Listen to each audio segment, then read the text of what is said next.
In an era of positionless basketball, a true floor general type of point guard has kind of been phased out of the NBA. However, Tyus Jones right now is playing to prove that narrative wrong. As last season, the Phoenix Suns were a lackluster group who over the offseason only really made one key change to the playing group, and that was him. And the results have been clear to see. The ball now moves on offense as he's been able to set up Durant, Booker, and Beal to be able to get to their spots and shots that they like taking while not getting in each other's way. Oftentimes last season, the Phoenix offense was very clunky, and it really was just my turn, your turn between the three main scorers. Here down the stretch of the game versus Dallas, this out of timeout play showed off their new ball movement. As first off the inbounds, it's Nurkic who gives it back to Jones, and then he moves to go set a screen for Beal. Once Beal catches, he draws two defenders, so he quickly gets it back to Jones, who shows off his worth. Using a drive and kick to find Kevin Durant, who swings it one more time, and Bradley Beal is wide open for three. A truly beautiful offensive possession, but that wasn't the only one in this game. Now it's Durant who grabs the loose ball and smartly hits Nurkic, leaving O'Neal open. But instead of shooting, he smartly attacks the closeout of Thompson to hit Booker, who makes one more pass to Jones, who pays it off. I'm not ready to say that the Suns' ball movement is better than it was back in 2021 when they made the finals led by Chris Paul, but they're definitely trending in that direction. Something else this Suns team has improved upon from last season is their play in the clutch. Last season, the Phoenix Suns were inexplicably the worst fourth quarter team in the NBA,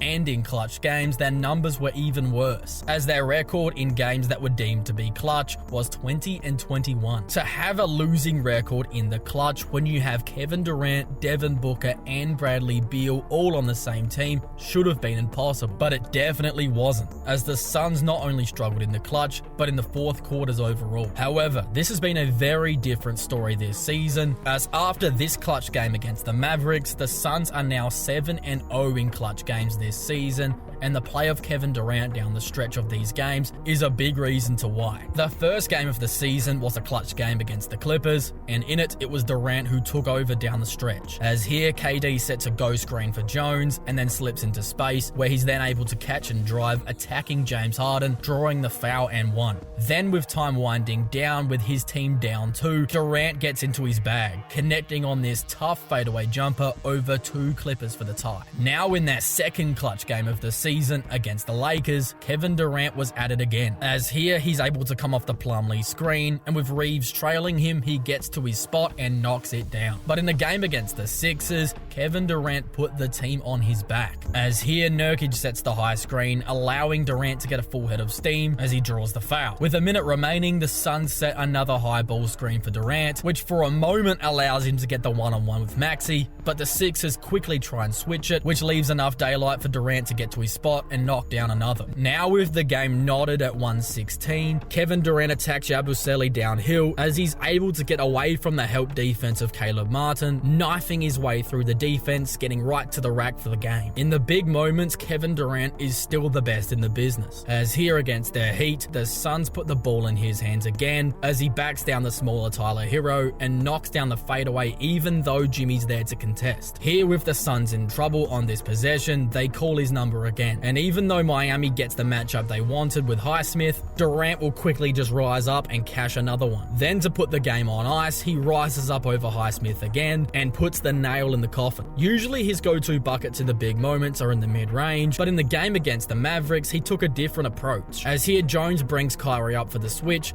and because of the height difference, Kevin Durant has a wide open 3. Then after Kyrie makes this tough pull-up 3 down 1, Durant claps right back with one of his own. The Suns would end up winning this game by a single point after Nurkic was fouled late in the ball game, but it was Kevin Durant who kept them in it.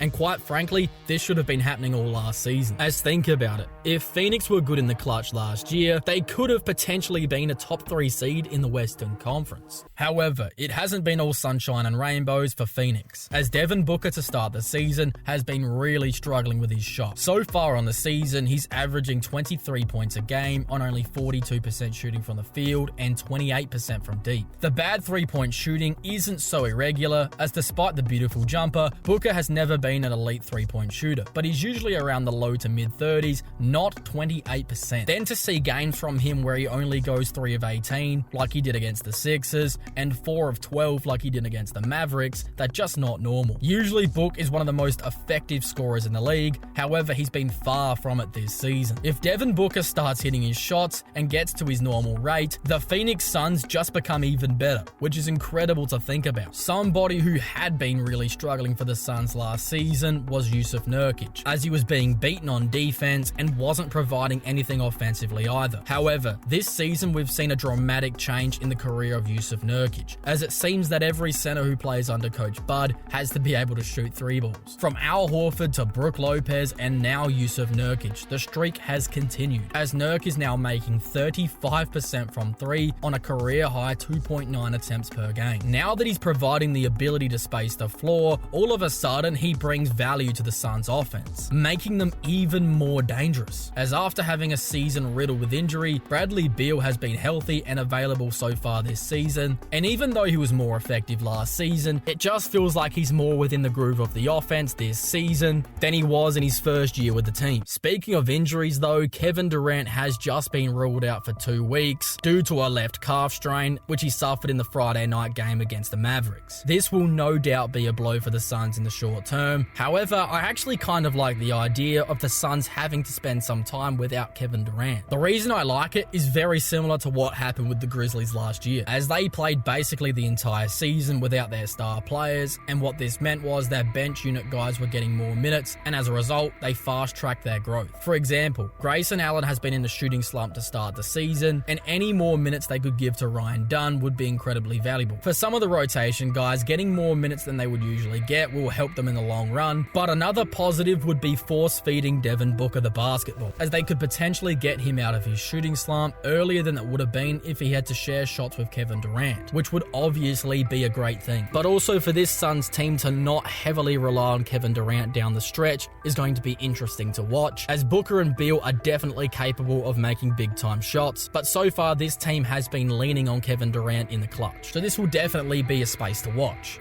But of course, sometimes teams do start the season hot and then come crashing down later in the year. Similar to the 2022 Chicago Bulls, who were the 1 seed in the middle of the year and then would fall to the 6th seed and become a first-round playoff exit. The Suns are either going to be a team that we look back on and say to ourselves, we should have seen the downfall coming, or we're going to look back on this team and say, how did we ever question if they were good or not? To answer these questions, Phoenix are going to have to be able to beat Denver, Minnesota, OKC, and Dallas. So far in the season, we've seen that they've been able to beat the Mavericks, as they've knocked them off both times they've played so far. But when it comes to the Minnesota Timberwolves, I've got a few questions, as last season we saw how that went in the playoffs, as Anthony Edwards packed them up in 4 games. But what many people forget is how the Suns dominated Minnesota all throughout the regular season, as even in the last game of the regular season, Phoenix blew out the Wolves on their home floor. So for me, it's not black and white, as if the Suns continue to play like they are right now, especially because they're still adjusting to Julius Randle, as I do believe the Suns are good enough to beat the Timberwolves. Then when we look at Denver, I believe they're well equipped to battle with the Nuggets. Nurkic is a big body who can at least make it not so easy for Jokic to score, while Kevin Durant will be able to play free safety off of Aaron Gordon. I also think that Denver are just one defender too short to be able to contain the Phoenix Big Three. As sure, Christian Brown and Aaron Gordon are proven defenders, but if they go to Booker and Durant, who guards Bradley Beal? Because I know for sure Jamal Murray isn't going to be able to do a good job, and the only other guy in the starting lineup is Michael Porter Jr., who hasn't been a good defender over the course of his career either, and he's just going to be beaten off the bounce because he's simply too tall. For me, Bradley Beal would be the wild card in a Suns-Nuggets series, but then when we look at OKC, I believe this would be the toughest series. The Thunder have solid defensive players all over the floor, as they're not going to have the same issue as Denver. Also, if the Thunder start Chet at the 5, that would put serious pressure on the Suns defense, as Jusuf Nurkic isn't a guy who's going to be able to close out and then recover back to the paint, while I also don't think he's going to be able to just post up Chet, which is going to leave the Suns vulnerable on both sides of the ball. Shai Gilgeous-Alexander is a tough matchup for the Suns to guard also, as Phoenix really don't have much in the way of backcourt defense, and yes, I know Bradley Beal has been decent defensively, but SGA is a different beast. For me, this Thunder team would be the toughest test for Phoenix if they were to meet in the postseason, as I believe that the Suns still still need to prove it to me that they're good enough to beat this Thunder team. But what do you guys think? Are the Phoenix Suns truly in the upper echelon of the Western Conference, or do you still need to see more out of this team before they can leave the second tier of the Western Conference? Let me know your thoughts on this in the comments section below.